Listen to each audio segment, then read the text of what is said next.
Apa jadinya jika komplotan anggota GRIB yang dijembatani seorang mafia tanah yang nakal nekat ingin mengambil alih lahan dari seorang pemilik yang sah? Demi kekuasaan yang rakus mereka nekat mengambil alih paksa sebuah lahan yang bukan miliknya. Namun, mereka tidak sadar sebuah badai besar akan menghancurkan mereka. Mereka tidak tahu jika tanah yang ia rampas ternyata masih tersimpan darah sang Kopassus yang siap menegakkan kebenaran. Di dalamnya tertanam darah sang penegak kebenaran yang belum selesai menunaikan sumpahnya. Ketika badai itu ada, kebenaran pun akhirnya bangkit menghancurkan semua perkara yang tumbuh dari sekelompok keserakahan dari orang yang nakal. Langit senja berwarna jingga kemerahan memantulkan cahaya di rumah tua berdinding bata merah itu. Di sanalah Pak Yanto dan Bu Ana membesarkan Hendra, satu-satunya anak mereka yang kini bertugas di Papua sebagai anggota Kopassus. Tiba-tiba, suasana berubah. Deru mesin dan suara bentakan keras memecah kedamaian sore itu. Sebuah truk besar berhenti tepat di depan gerbang rumah. Beberapa pria berjaket hitam bertuliskan GRIB di belakang jaketnya turun dari truk tersebut. Di antara mereka muncul seorang pria dengan badan yang kekar bertato dan berkalung rantai di lehernya. Pak Surya, tak lain seorang mafia tanah yang dikenal tak punya hati, sekaligus bekerja sama dengan komplotan ormas GRIB. Perhatian, rumah ini telah dialihkan hak miliknya. Silakan Anda keluar sekarang juga. Teriak salah satu anggota ormas dari pengeras suara. Suaranya menggema membuat hati Pak Yanto dan Bu Ana kaget. Pak Yanto berdiri terhuyung, memegangi pagar rumah yang sudah mulai rapuh. Maaf, bisakah kita bicarakan secara baik-baik? Ini adalah rumah saya, apa yang sebenarnya terjadi? Saya punya sertifikat resmi atas hak rumah ini. Kami tinggal di sini sudah 40 tahun. Suaranya gemetar dengan sorotan matanya tegas. Pak Surya, selaku mafia tanah, melangkah maju. Suratmu itu hanya selembar kertas palsu, dan kalian tak punya bukti kuat. Sekarang tanah ini milik pemerintah. Kami akan bangun pusat bisnis di sini. Kalian, orang-orang tua, seharusnya tahu diri. Bu Ana memeluk lengan suaminya. Tubuhnya gemetar. Kami tidak pernah menjual rumah ini. Tidak pernah. Ini rumah kami dari warisan leluhur. Warga sekitar mulai berdatangan, menyaksikan dari kejauhan dengan rasa takut. Beberapa ingin membantu, namun takut. Tulisan GRIB dan reputasi Pak Surya sudah cukup membuat mereka bergidik dan ketakutan. Tanpa aba-aba, salah satu ormas GRIB mulai menendang pagar, mendobrak pintu dengan arogan. Pak Yanto hanya bisa berdiri mematung, seolah tubuhnya tak lagi kuat untuk melawan. Pak Surya, sang mafia, tanah melirik jam tangannya. Saya beri waktu kalian 3 hari. Kalau belum keluar dari rumah ini, terpaksa akan kami paksa Anda keluar dan saya akan robohkan rumah kalian. Seketika itu, ia berbalik, pergi meninggalkan ketegangan yang masih menggantung pekat di udara. Langit senja kini berubah suram. Seolah ikut menangis, angin sore bertiup dingin melewati sela-sela papan tua rumah itu. Tapi, di dalam dada Pak Yanto dan Bu Ana, sebuah nyali kecil keberanian mulai membara. Mereka tidak tahu bahwa jauh di timur di hutan Papua, darah seorang prajurit mulai mendidih. Malam turun perlahan. Rumah Pak Yanto yang biasanya tenang kini dipenuhi bayang-bayang ketakutan. Di ruang tengah, Pak Yanto duduk termenung di depan meja, menatap lekat lembaran kertas bersampul merah. Sertifikat hak milik atas tanah dan rumah itu dikeluarkan resmi oleh BPN tahun 1992. Tangannya gemetar, bukan karena usia, tapi karena amarah yang ditahan. Tiba-tiba, terdengar ketukan di pintu. Ketukan itu tidak keras, tapi cepat dan penuh tekanan. Pak Yanto membuka pintu perlahan. Seorang pria memberikan amplop ke arahnya, lalu pergi begitu saja tanpa berkata sepatah kata pun. Dengan hati-hati, Pak Yanto membuka amplop itu. Di dalamnya ada satu lembar fotokopi surat perintah pengosongan lahan tanah dari perusahaan fiktif bernama PT Citra Mandala Raya, lengkap dengan cap palsu dan tanda tangan notaris yang tak pernah mereka kenal.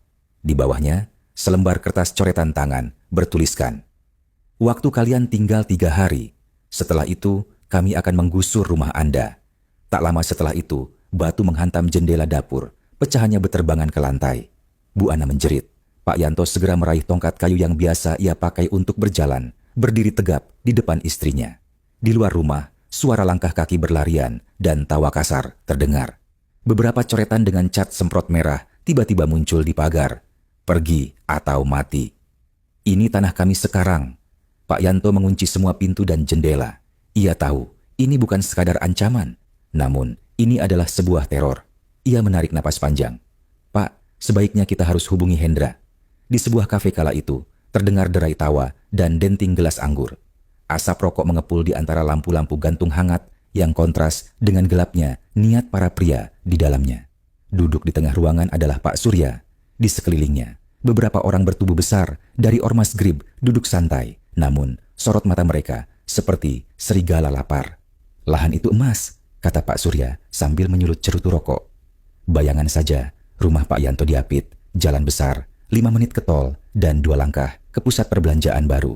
Kalau kita bangun apartemen dan pusat grosir di sana, kita bisa cetak miliaran, tanpa keluar biaya tanah alias gratis. Salah satu dari anggota Grib tertawa sinis. Pak Surya menyeringai, mengeluarkan sebuah map berisi fotokopi sertifikat dan blueprint pembangunan yang ia buat secara ilegal. Pasangan sepuh, bodoh, lemah, dan tua. Rumah warisan kampung. Surat hak mereka valid, tapi siapa yang peduli? Saya sudah siapkan surat pengalihan hak notaris bayaran dan dokumen palsu. Sah di mata awam, masalah polisi sudah, saya kasih uang pelicin. Salah satu anggota Ormas mengangkat alis. Tapi warga sekitar mulai bertanya-tanya, Pak. "Ah, biarkan saja," ujar Pak Surya cepat. "Begitu kalian main keras sedikit, mereka pasti ketakutan bukan? Kalau perlu, bakar sedikit pagar rumahnya, coret-coret, biar mereka merasa dikepung. 3 hari lagi, alat berat akan kita kirim. Kalau mereka masih di sana, keluarkan mereka dengan paksa." Ruangan hening sesaat. Singkat cerita, Hendra Yanto, prajurit Kopassus berpangkat Sersan 1. Nafasnya teratur, meski langkahnya cepat. Wajahnya tegas, matanya tajam, seperti pisau. Selesai latihan tempur, mereka kembali ke barak. Saat Hendra duduk membersihkan senjatanya, seorang rekan menyerahkan ponselnya yang baru saja mendapat sinyal satelit. "Hendra, ada pesan penting dari Jakarta. Sepertinya dari kerabat dekatmu." Dengan dahi berkerut, Hendra membuka pesan itu. Ternyata itu foto pagar rumahnya yang dicoret dengan cat merah. Coretan itu tertulis, "Pergi atau mati."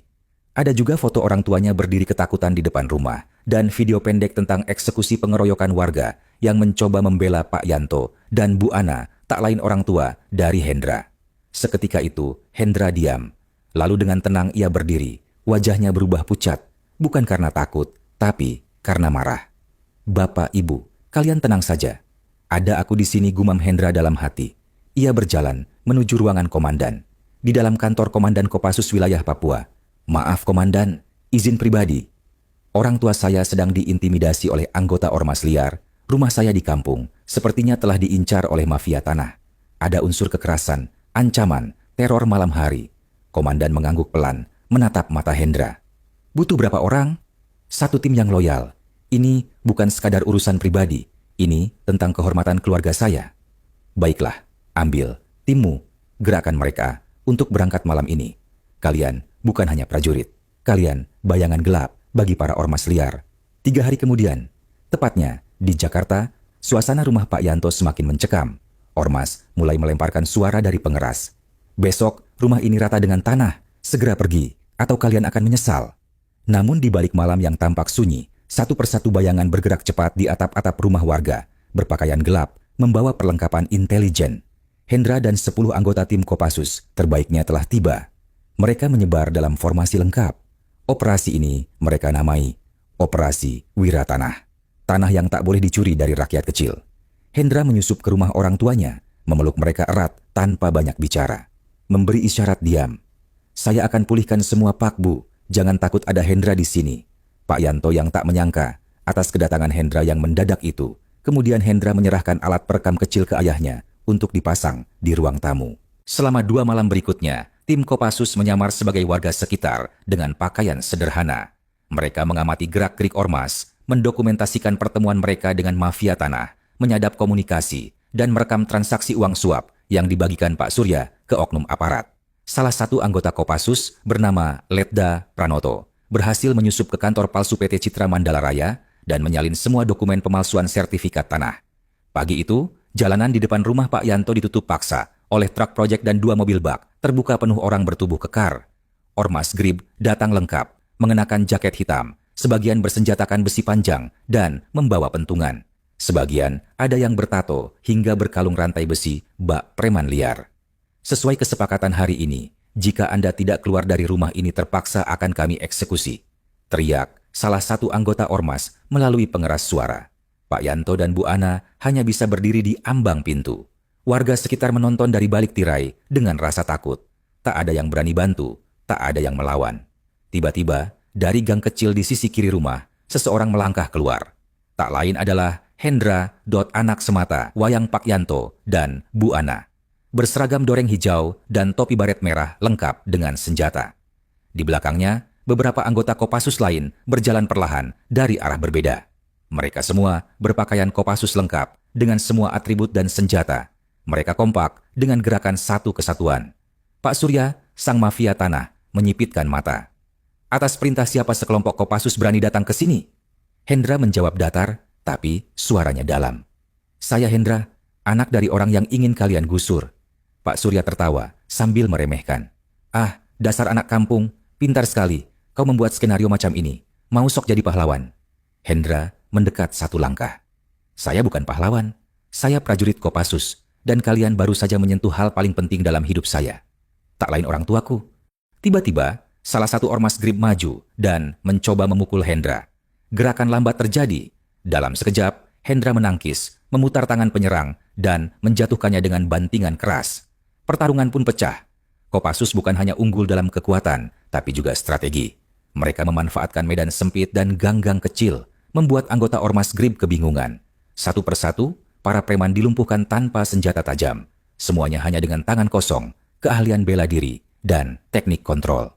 Pak Surya sang mafia tanah mencoba melarikan diri ke mobil, tapi dihalangi oleh Hendra. Kami sudah siapkan semua bukti. Anda jangan coba-coba kabur. Beberapa anggota ormas yang tersisa mencoba menyerang bersama-sama. Namun dengan komando senyap Hendra, pasukannya membentuk formasi bertahan dan menyapu mereka habis-habisan. Kamera warga mulai merekam diam-diam dari jendela. Video itu langsung viral. Polisi datang, tapi bukan polisi bayaran Pak Surya. Ini adalah tim gabungan dari Mabes Polri yang sah, yang sudah mendapat laporan lengkap dari Hendra sebelumnya. Di tangan mereka ada surat penangkapan resmi atas nama Pak Surya sang mafia tanah dan semua pengurus ormas Grib yang terlibat. Pak Surya dipaksa berlutut, tangannya diborgol dengan semua wajah memar. Hendra menatapnya datar. Yang belum selesai adalah keadilan untuk orang-orang kecil yang kalian injak karena haknya. Hari ini, tanah ini kembali ke pemilik seseorang yang benar. 1 minggu setelah kejadian tersebut, berita tentang mafia tanah dan keterlibatan ormas Grib menjadi headline nasional. Video pertarungan terekam jelas di berbagai media sosial. Di ruang sidang Pengadilan Negeri Jakarta Selatan, Pak Surya sang mafia tanah duduk di kursi terdakwa. Wajahnya tak lagi setegar sebelumnya. Jaksa memaparkan bukti demi bukti seperti sertifikat palsu, rekaman suap, serta percakapan ancaman, serta para saksi warga dan korban. Sementara itu, Pak Yanto dan Bu Ana hadir sebagai saksi.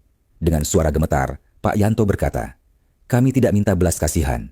Kami hanya ingin tempat tinggal kami yang sah di mata hukum, tak dirampas oleh yang berduit dan berkuasa." Sidang berlangsung 3 hari. Pada akhirnya, majelis hakim memutuskan, terdakwa Pak Surya dan rekan-rekan ormas Grib terbukti bersalah dalam tindakan perampasan hak, pemalsuan dokumen, penghasutan kekerasan, dan teror terhadap warga. Dengan itu, mereka dijatuhi hukuman 10 tahun penjara. Pak Surya menunduk. Tak ada lagi senyum licik. Tak ada lagi tangan-tangan kuat yang melindunginya.